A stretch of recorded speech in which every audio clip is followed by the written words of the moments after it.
Bonjour une fois de plus. Je vais compléter une connaissance que j'ai entamée. J'ai reçu encore beaucoup d'appels des internautes que je puisse compléter parce que j'ai donné en partie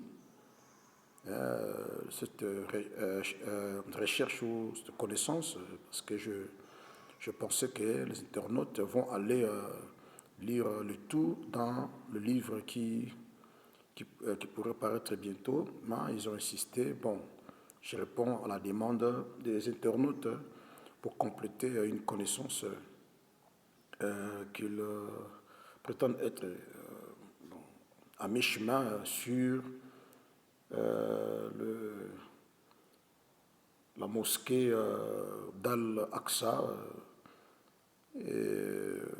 l'esplanade de la mosquée et le mont du temple du côté des Juifs. Donc je vais compléter cette vidéo qui sont corollaires toutes les deux pour une meilleure compréhension de ce que je suis en train de dire, mais les détails en profondeur sont dans les manuscrits qui seront publiés très prochainement, Dieu aidant, dans la maison Amazon. Voilà. Alors, je parle sur l'esplanade de la mosquée d'Al-Aqsa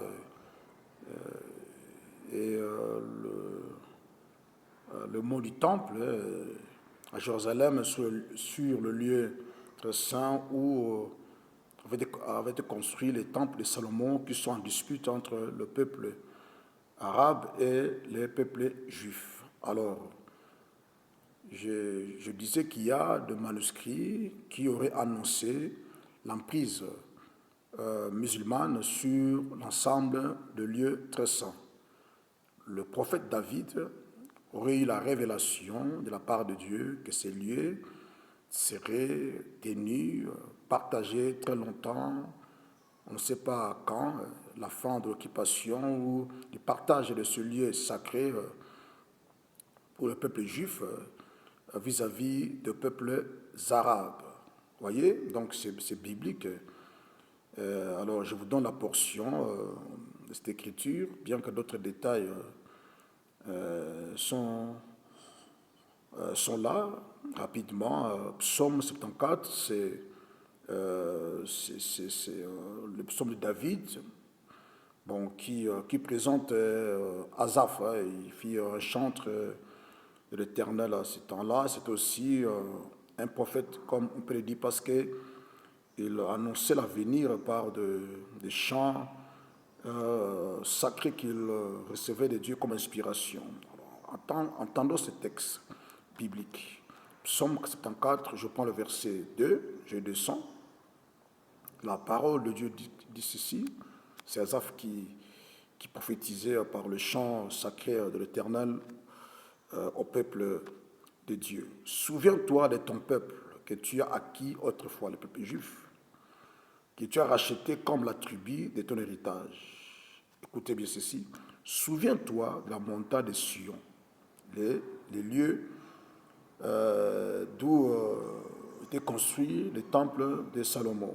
Souviens-toi de la montagne de Sion, actuellement le mot du temple qui est disputé entre Arabes et Juifs, où tu faisais ta résidence.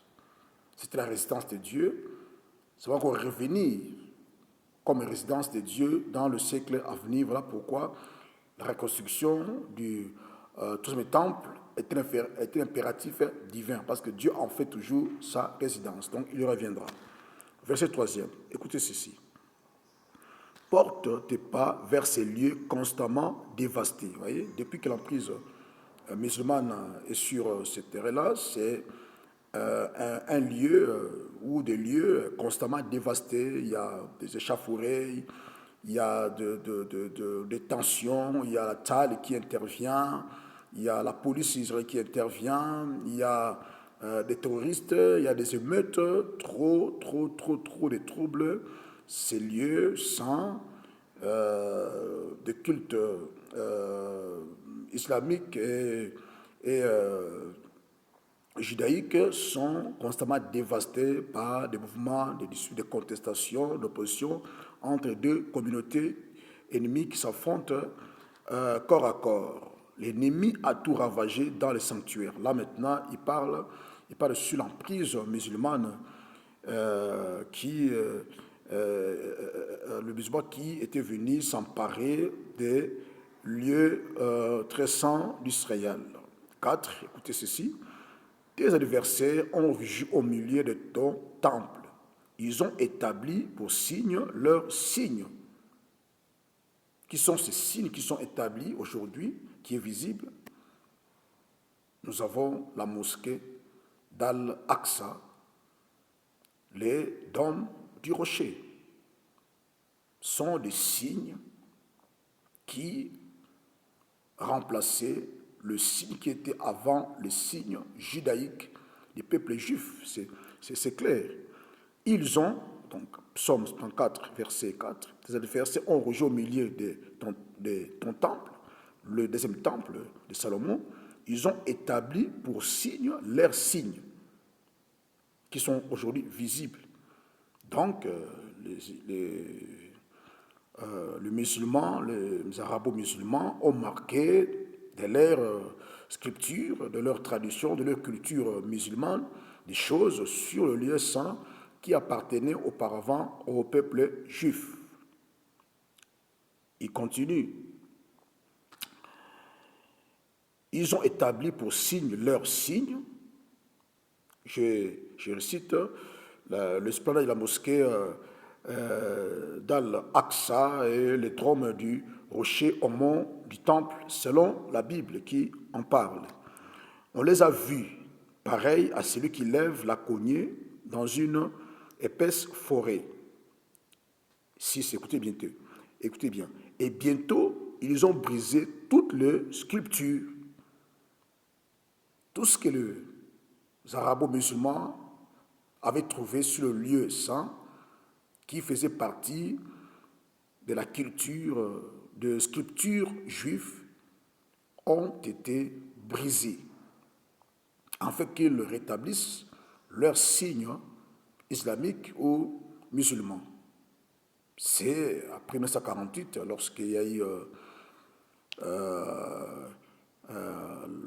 la reprise de main des Juifs sur le lieu saint, et que les Juifs recommençaient à poser leur sculpture sur le lieu saint. Donc, auparavant, c'était complètement effacé. Vous voyez, c'est prophétique, c'est annoncé. Avant, il y avait des sculptures juives, leur culture juive, des écrits, peintures, tout ça. Ils avaient écrit ce qui était le judaïsme. Mais les musulmans sont venus, ils ont effacé cela, ils ont effacé les signes qui étaient symboliques pour le juif, et ils ont placé leurs signes qui sont jusqu'à aujourd'hui. Hein, c'est dans le livre qu'il y a des détails sur ça. La mosquée d'Al-Aqsa et le dôme du rocher. Donc c'est clair, la prophétie de l'Écriture, il dit et bientôt ils ont brisé toute la sculpture à coups de haches et de marteaux. Si vous allez sur le lieu saint, vous allez voir, il y a des signes, des traces de l'islam à côté des signes judaïques, le culte musulman à côté des cultes judaïques. C'est un fait prophétique parce que la prophétie de l'Écriture procède à cette situation religio-politique. Vous voyez, il continue. Ils ont mis le feu à ton sanctuaire. Ils ont abattu, profané la demeure de ton nom. Ils disaient en leur cœur, traitons-le tous avec violence. Voyez, ils ont brûlé dans le pays tout le lieu saint. Nous ne voyons plus nos signes. Voilà. Nous ne voyons plus nos signes. Donc les Juifs ne voyaient plus leurs signes lors de l'occupation entière des espaces sacrés juif ou judaïque. C'est après, avec cet homme providentiel, Ben Gourion, et l'armée israélienne qui ont repris le contrôle de Tressan, il y a reprise des signes qui attestent l'existence du judaïsme. Vous voyez, je vais aller plus vite. Et c'est impressionnant. Au verset 9e, il dit, nous ne voyons plus nos signes, je vais rapidement, il n'y a plus de prophètes. Et personne parmi nous qui sache jusqu'à quand. Voilà. Voilà. Donc aujourd'hui, les Juifs ne savent pas, ou ne savent plus jusqu'à quand cette situation va terminer. La dispute, le face-à-face entre les signes islamiques et sur le même lieu, très saint, où était la résidence du Dieu très haut, des côtés, il y a des signes judaïques. Et les Juifs veulent en posséder entièrement ces lieux sacrés. Et les Juifs, les musulmans disent non, c'est pour nous le troisième lieu saint, sacré de l'islam, dont on est là. Vous voyez, ces face-à-face auraient été annoncés bien avant la prophétie de l'Écriture. Et nous voyons l'accomplissement aujourd'hui. On ne sait pas quand. On tâtonne. Les nationalistes juifs usent de violence pour récupérer la totalité de l'espace et reconstruire les temples. Les juifs aussi, ils disent, traitons le tous avec violence. C'est le terrorisme arabe sur le lieu. Et récemment, il y a eu des échauffourées entre les Palestiniens, les Arabes qui étaient venus faire le culte islamique face aux policiers de l'armée israélienne. Il y a des images. Vous voyez que la géopolitique du Moyen-Orient a été écrite en avance par la main de Dieu. Nous avons des portions d'écriture qui nous permettent de lire, de relire ces réalités, je dirais, religieuses et politiques. Vous voyez, personne ne sait jusqu'à quand cette situation va perdurer sous le mont du temple entre Arabes et Juifs. Gloire soit rendue à Hachem, il y a un mécanisme de la Bible, je ne sais pas répondre ici, qui donne la réponse à cette question épineuse, pertinente, et qui est toujours en suspens. Jusqu'à quand ces violences, ces disputes, ces tractations entre Israël et les Arabes. Vous voyez, donc, je vous invite à parcourir le manuscrit de publications que je vais lancer bientôt sur Amazon.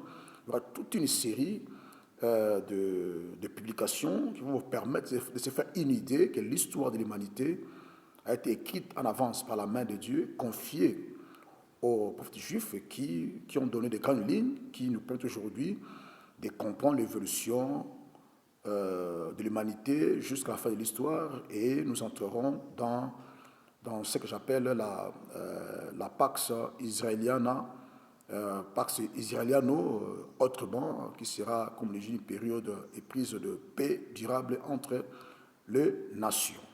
Voilà, donc je vais faire une autre vidéo, là, peut-être, bon, pas la dernière, mais une vidéo. Je vais donner un peu le point que j'ai traité dans ce livre qui va paraître bientôt, les origines bibliques des enjeux politiques du conflit ukrainien et les tensions diplomatiques entre la Chine et les États-Unis et la Russie. Allez voir, j'ai fait sortir cette situation de crispation entre les États-Unis et la Chine par rapport au Taïwan, entre les États-Unis et la Russie par rapport à l'Ukraine. Donc, tout ça, vous allez lire ça à l'intérieur. Alors, portez-vous S'il y a des questions, je donnais